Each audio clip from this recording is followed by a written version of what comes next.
हरे कृष्ण मित्रों, राधे राधे। आज की वीडियो में आपका बहुत बहुत स्वागत है।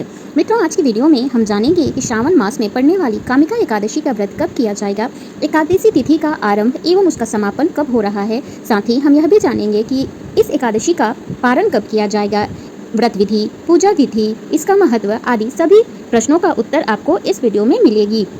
इसलिए आप इस वीडियो में अंत तक बने रहिएगा। और यदि आपको वीडियो अच्छी लगे तो इसे लाइक एवं शेयर अवश्य करिए और चैनल पर यदि आप नए आए हैं तो इसे सब्सक्राइब अवश्य कर लें।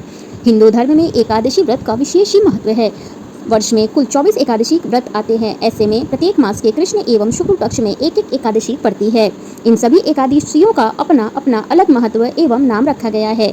इसी तरह श्रावण मास के कृष्ण पक्ष में पड़ने वाली एकादशी को कामिका एकादशी व्रत रखा जाता है। इस दिन भगवान विष्णु एवं माता लक्ष्मी की पूजा करते हैं।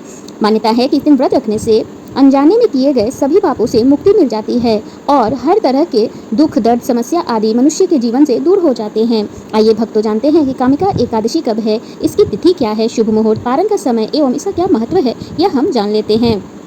श्रावण मास के कृष्ण पक्ष की एकादशी तिथि का आरंभ 20 जुलाई को दोपहर 12:12 से हो रही है। श्रावण मास के कृष्ण पक्ष की एकादशी तिथि का समापन 21 जुलाई को सुबह 9:38 पर होगी। इस प्रकार से कामिका एकादशी का व्रत 21 जुलाई को किया जाएगा।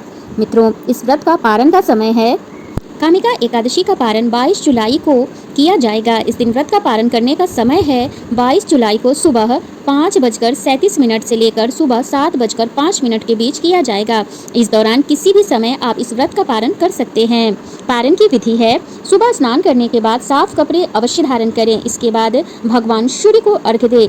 मंदिर की सफाई करने के बाद गंगाजल का छिड़काव अवश्य करें। भगवान विष्णु के सामने घी के दीपक जलाएं, आरती करें, विष्णु मंत्रों का जाप करें, विष्णु चालीसा, विष्णु सहस्त्रनाम का पाठ अवश्य करें। प्रभु को सात्विक चीजों का भोग अर्पण करें। अंत में लोगों में अन्न एवं धन समेत आदि चीजों का आप दान कर सकते हैं।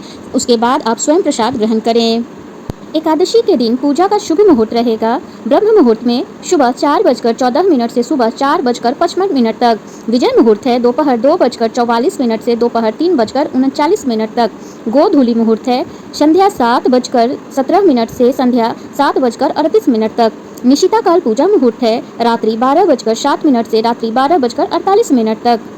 कामिका एकादशी पूजा विधि है, इस व्रत को करने से एक दिन पहले ही जातक को चावल का त्याग अवश्य कर देना चाहिए और अगले दिन सुबह जल्दी उठकर स्नान आदि करके इसके बाद आप स्वच्छ एवं स्वच्छ वस्त्र धारण करें। ऐसी मान्यता है कि कामिका एकादशी के दिन किसी पवित्र नदी में स्नान करना अच्छा होता है।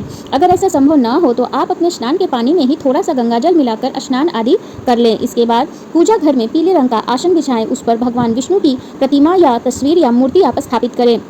अब विधि विधान से पूजा करें और उसके बाद आप जो भी भगवान विष्णु को भोग चढ़ाएं उसमें आप तुलसी दल अवश्य डालें। साथ ही कामिका एकादशी व्रत कथा का पाठ भी कर सकते हैं एवं इसका श्रवण भी कर सकते हैं। उसके बाद आप विष्णु जी के मंत्रों का जाप करें। उसके बाद लक्ष्मी नारायण की आरती उतारें और इस प्रसाद को संपूर्ण परिवार वालों में वितरण करें और इस तरह से एकादशी का व्रत संपूर्ण होता है। आइए हम जानते हैं कि कामिका एकादशी व्रत के नियम कौन कौन से हैं।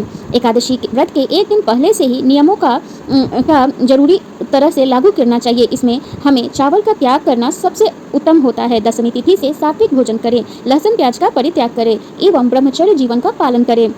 साथ ही साथ व्रत के दिन सुबह जल्दी उठना चाहिए और दिन में सोने से बचना चाहिए। कामिका एकादशी व्रत के दिन केवल आप फलाहार कर सकते हैं। विधि विधान से व्रत करने से जातक को बेहद शुभ फल प्राप्त होते हैं। इस दिन भगवान विष्णु और माता लक्ष्मी की पूजा अवश्य ही करनी चाहिए। ऐसा करने से लक्ष्मी नारायण की विशेष कृपा हमें प्राप्त होती है एवं हमारे जीवन में सुख समृद्धि का आगमन होता है एवं कष्ट एवं दरिद्रता का नाश होने लगता है।